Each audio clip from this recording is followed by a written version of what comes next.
What's up, guys? Barry Gaming here, back with some more Idle Heroes, and today we're on our main account. And one thing that we haven't really pushed in a while, well, actually two different things. We haven't really pushed the regular Void campaign, and we haven't pushed the Hollow difficulty, because man, oh man, this Hollow game mode gets real difficult real quick. However, we do have two pretty solid teams, I feel like, nowadays, so we're going to try to make progression. Now, the biggest issue we've had is essentially this first stupid wave with the Gustons. They've been really tricky. However, even the second wave is a little bit of a difficult scenario for us. We're going to try to make this work.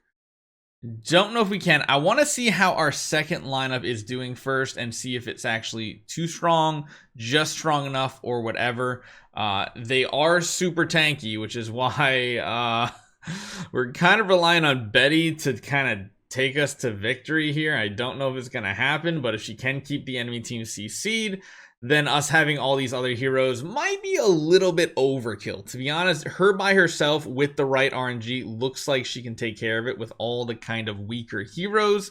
So maybe putting our Ilamok on the first wave is going to be the better option here. Now, granted, since the last time we tried Hollow difficulty, we've had a lot of upgrades, both to our treasure train, to our divine tree, to our divine temple. There we go. All those things. And yeah, it looks like Betty is handling this very easily, and I don't think anybody else is really even contributing to this battle, honestly, in a meaningful way. One of them did get to use an attack, which is interesting. Granted, Ilamok's damage is probably adding up decently. His active skill actually does a decent amount of damage, but is probably going to be nowhere near as good as we see from our Betty. Maybe finish it up next round. Nope, not quite. Unless, oh, no, actually that worked out good, Natalia. So Natalia racking up some good damage there in this fight too. However, I don't know if this team is going to be able to win as is. We might need to exit out, switch some heroes around, and see what happens. Our goal here is to literally kill the Gustons as fast as possible, and we need them to be linked up to support heroes that we don't care about. Not linked up to our Aspen. Linked up to our Aspen probably means an immediate death. We can try, though. Like I said, if we had the shields from Ilamok, it might be a little bit better. Oh, jeez. Oh, jeez, that's nowhere near enough damage. Although, Vulcan kind of coming in and hitting pretty hard here. Granted, there's no way we get to another Aspen active because the ping damage is probably just going to be too much.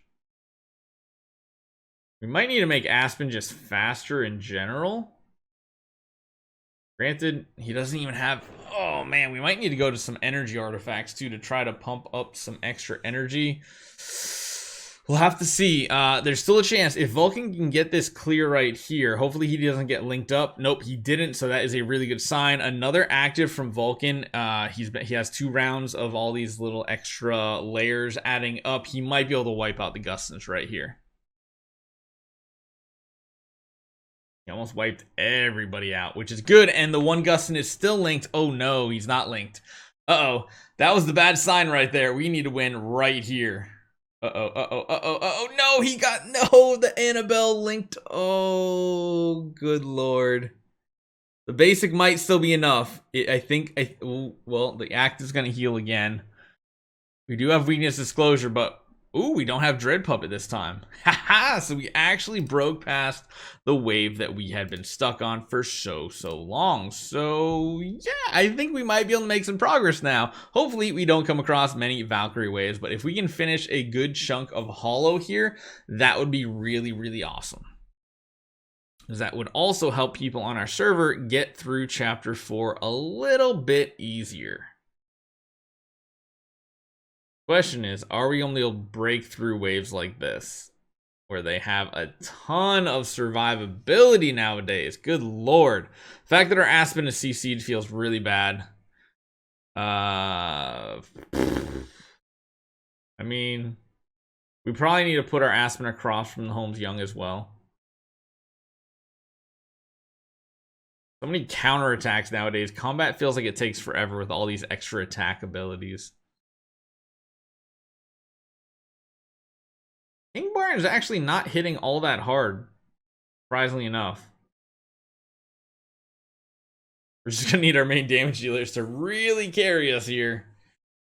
Oh lordy, the 2 lineup thing is so weird. I imagine one day we'll probably have like a 3rd lineup. There we go. There we go. That's the damage we were looking for.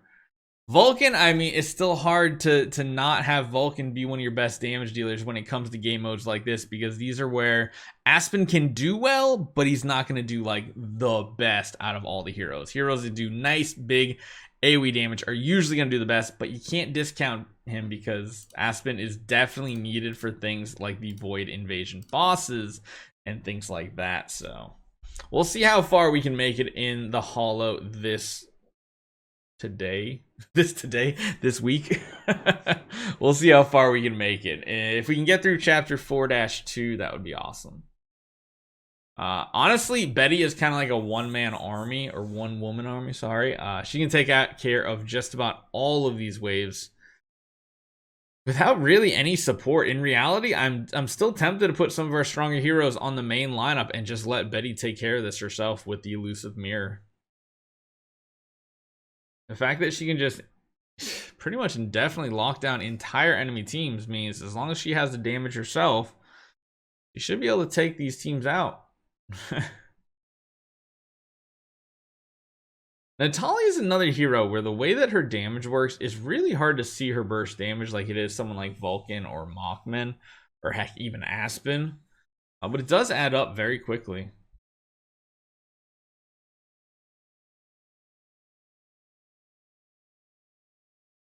Come on, are we actually going to go another round? Really? We are. Good lord. All right, there we go. Yeah, Natalia's doing a ton of damage. It's so hard to see her damage, but it is definitely there. Ah, no, there's a queen. This first wave looks dangerous. Very, very dangerous. The queen ping damage is going to kill a lot of our heroes just from us attacking and hitting the queen. I'm hoping the Aspen can maybe take her out really quickly. Either way, we might need to put Isla Mock onto this first wave.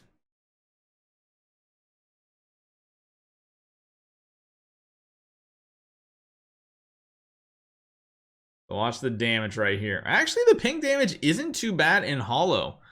Okay, so that's actually not too bad. I was expecting a lot more damage to come in, but considering we have so much divine power now, I don't think our divine power gap is so big that our heroes have so much survivability now. I really wish there was a smash button at this point, because this looks like it's not going to be too bad. It's just going to be a little time consuming at this point.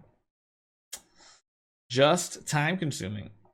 Because you guys know these battles take forever. We might skip a few of them if they are easier battles. Honestly, I'll edit those out and then we'll kind of like come back to them if they're actually relevant.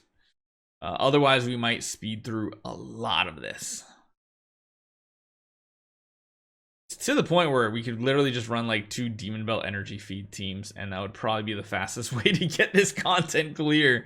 You can't discount that Divine Temple giving your entire team divine power is so strong. Well, all the heroes that have Destiny Transition unlocked. If they don't have Destiny Transition unlocked, then they can't get the power up.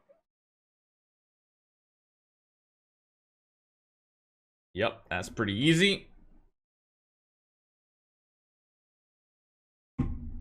We keep getting energy drained on our Aspen, and it's getting annoying.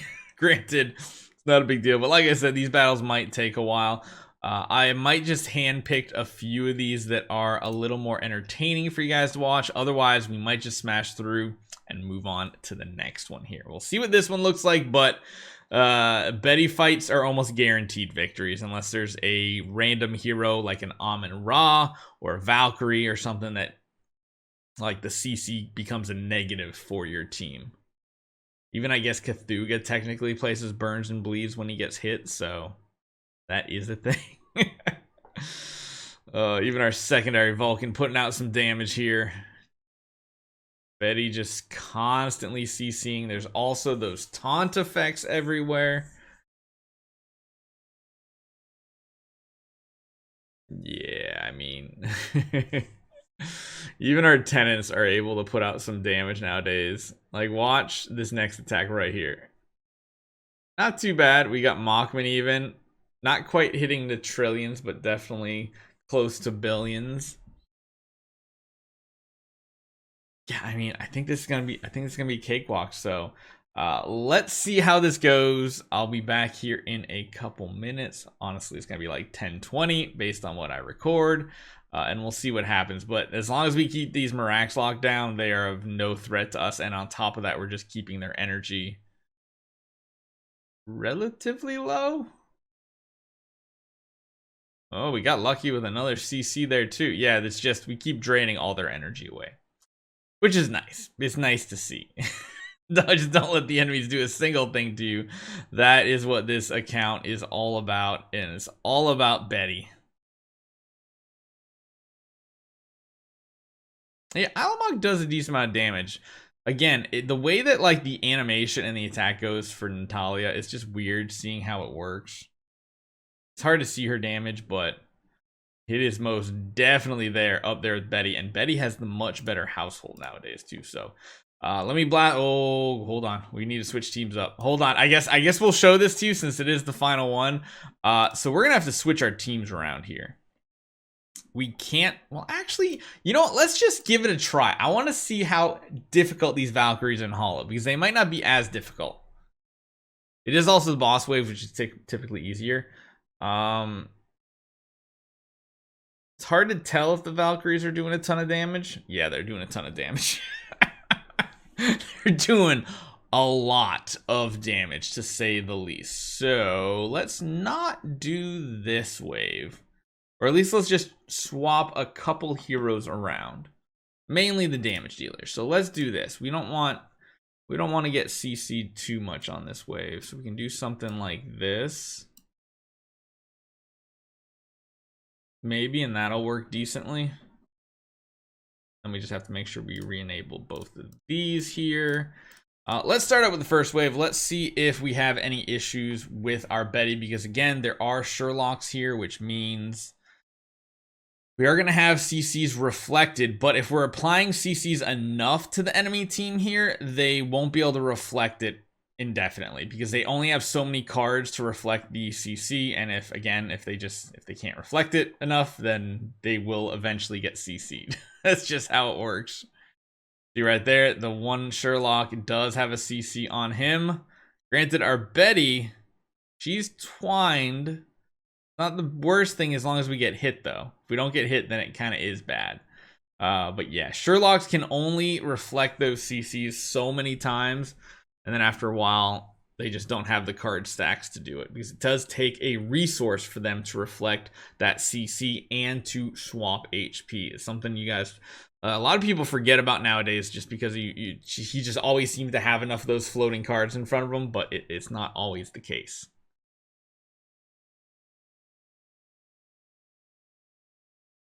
There he goes. He has no cards left at this point.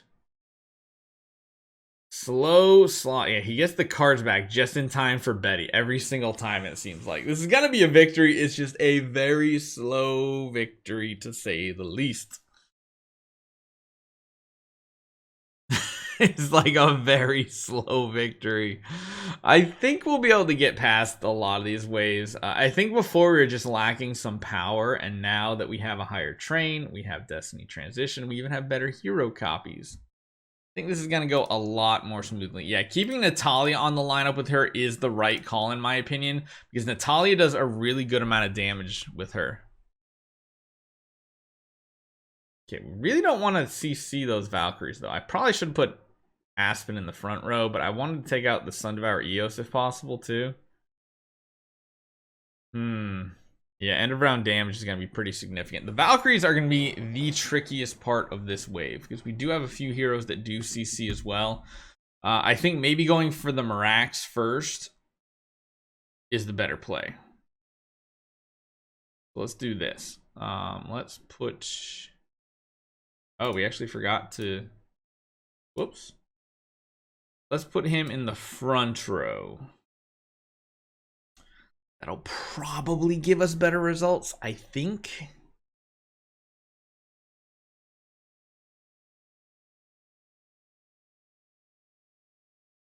Because then we potentially have a lower chance to CC the Valkyries, which is good. It's actually really good. Yeah, there we go. The fear goes on the front wave and not the back. That's what we want to be. So we don't want to get too many burns out from the Valkyries. The burns from Valkyries are just so lethal.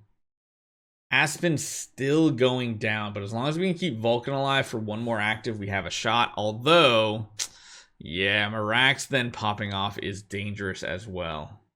Luckily, Unbending Will kind of absorbed most of those hits with the shields as well.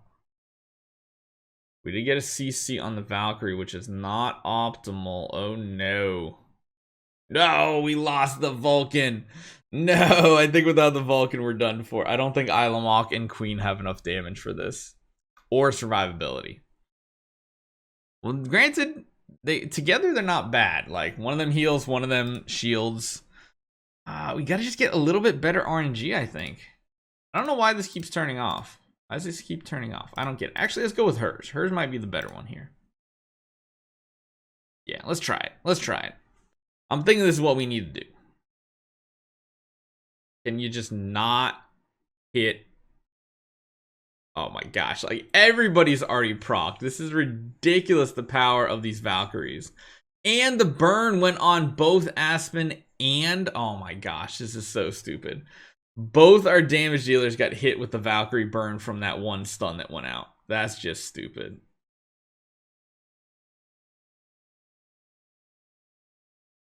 Oh god, and then Aspen uses a basic. Oh lord, this one might be difficult to pass. Interesting. Can't really give them anybody else, honestly. We've got 4 of our 6 heroes that are Destiny transitioned.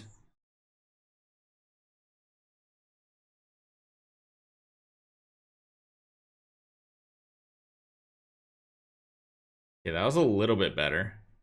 That wasn't as bad. In fact, the Valkyrie still stunned is actually kind of good. I think maybe put Vulcan in the front row as well. Give him a little bit more protection. Oh my gosh. Even Aspen is just horrible in this wave. Like, Aspen is literally, I feel like, killing us. Literally killing us. Oh, that fear effect on the back row on the basic feels horrible. The only other thing I can even consider is just running Demon Bells on all of her other support heroes. Since they're proccing Unbending Will anyway, the crown's not doing much. And that way we get around 2 active, potentially. But then we have to worry about the speed of our heroes. Which does look like we'd have to slow down the Queen and the Ilamok. Man. Yeah, we kind of need them to have actives in round 2.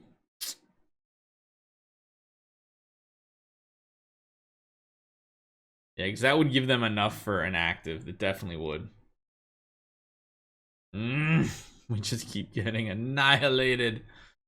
This Queen is tanky, my goodness. All right, let's try something here. Demon Bell. Demon Bell. We're just gonna go down. We'll keep the other ones maybe as is. Although nah, let's try it. Let's go Demon Bell here and Demon Bell here and see if maybe they can survive with their Unbending Will stacks.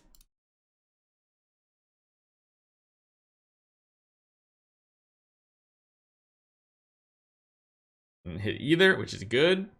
Hit 1, which isn't the best. Definitely hit both in the front. That kind of sucks.